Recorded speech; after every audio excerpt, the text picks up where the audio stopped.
They would press charges. Is that an answer? No. For me, it's not an answer. The fact investigators, police officers, gendarmes, magistrates, all those professions within the justice system who have chosen this path as a vocation to protect our fellow citizens. Pour protéger nos concitoyennes. With pressure mounting from the street, the French government has called for a review of the 70,000 backlogged legal complaints for violence against children by mid-July. An order the lawyer for Lyhanna's parents calls a fantasy. I would ask for a little respect. Examining 70,000 complaints by July 14th is just smoke and mirrors. And I hope no one is fooled. It's impossible unless one does a poor job of it. The French Prime Minister is calling for strengthening an existing child protection bill, which would include stricter measures for dropping cases. Abarenga 60,000 bakaba bagiye mu mihanda mu gihugu cy'Ubufaransa barigaragambya kubera umwana w'imyaka 11 witwa Lyhanna wafashwe ku ngufu. Over 60,000 people took the street across France to protest and mourn after the murder of 11-year-old Lyhanna, whose body was found near Florence. Demonstrators are demanding justice system reforms, and the resignation of Justice Minister Gérôme Barella.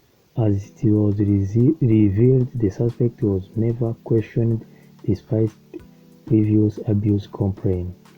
Widespread protests erupted across the country, including major rallies in Paris and the southern region calling for government accountability and the protection of children.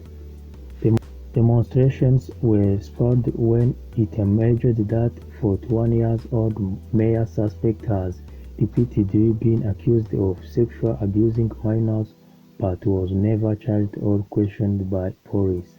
Crowd had signs regarding slow justice, stone childhood, and stop impunity.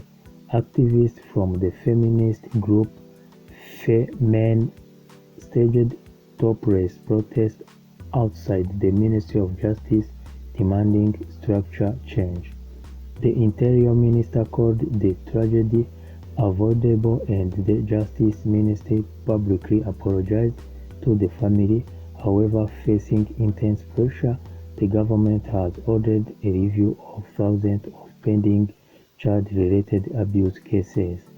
Abarenga 60,000 mu gihugu cy'Ubufaransa harimo umujyi wa Paris, umurwa mukuru, bakaba bagiye mu mihanda bafite ibyapa bivuga ko bashaka ko Minisitiri w'Ubutegetsi yegura ariwe Gérald Darmanin kubera ko bateshutse cyangwa bananiwe kurinda abana, kubera ko umugabo w'imyaka 41 ukekwaho kuba yaragize uruhare mu guhohotera uyu mwana ndetse akanamwica yari n'ubundi afite ibirego bimukurikiranwaho ko yari asanzwe ashinjwa ibi byaha, bityo rero ubutabera bukaba butarakoze akazi kabwo, bakaba basaba benshi kwegura ku mirimo yabo ndetse no kurinda abana.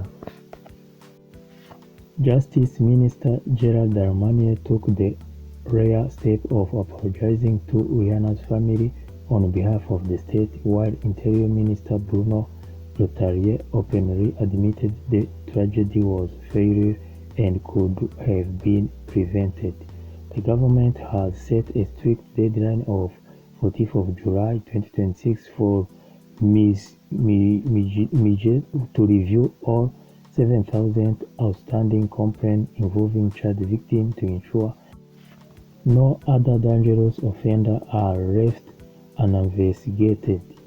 Magistrate unions reported by outlets like The Guardian argued that the system is completely saturated, pointing out that France operates with 4 times fewer prosecutors than the European average. Massive nationwide protests have erupted across France following the murder of 11-year-old Lyhanna, whose body was found on a farm in South France 6 days after she went missing.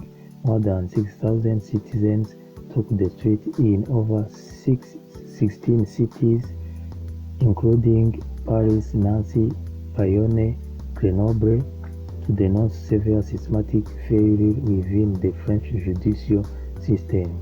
The public outcry intensified after revelation that the main suspect, 41-year-old Jérôme Barella, had been reported 41-year-old Jérôme Barella had been reported to the police multiple times for the sexual abuse and rape of minors, including a detailed medical report from August 2025, but was never questioned or detained by investigators prior to Lyhanna's death.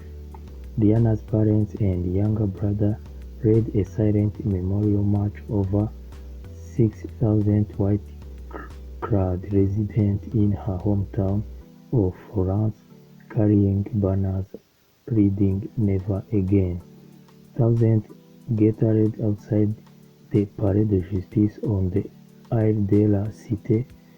At Place Vendôme, activists from the feminist group staged a topless protest outside the Ministry of Justice, chanting, "The murder of Lyhanna is a state affair." Icyakuruye uburakari bw'aba baturage barenga 60,000 mu mijyi yose irimo Lyon, Bayonne ndetse na Paris, akaba ari uko umugabo witwa Jérôme wari n'ubundi wararezweho ibyaha byo gufata ku ngufu abana, ariko akaba atarigeze afungwa cyangwa ngo abibazweho imbere y'ubushinjacyaha. Bakaba bavuga ati urupfu rw'uyu mukobwa rero ni ikibazo cy'igihugu. Bakaba basaba abari mu nzego nyinshi z'ubutegetsi kwegura ku butegetsi, ndetse bakaba bavuga ko ubutegetsi bukaba bwavuze ko bugomba kubura dosiye bijyanye no guhohotera abana zigera ku 70,000 kugira ngo umugabo Jérôme ukekwaho kugira uruhare mu rupfu rw'uyu mwana watoraguwe hashize iminsi 6 yarabuze, agatoragurwa yapfuye, akaba ubu ngubu ari imbere y'amategeko ategereje kuburanishwa. May Lyhanna rest in peace, condolences to her family and all her friends. Thank you for your time. Wakoze kubana nanjye niyo kandi kandi subscribe, igitekerezo cyangwa inyunganizi wandikira muri comment kugira ibihe byiza. Very detailed model, and the National really celebrates his life, his work, and afterwards the Pope will actually bless the Jesus Christ tower, which is at the centre tower. There'll be 18 towers once the work is finally finished, and the Jesus Christ tower makes it the tallest church in the world, a little bit shorter than the Montreal Exterior. That of course is part of Jérôme's plan. He did not want to overshadow God's work, he said. The Jeremiah thought ahead of the inauguration of that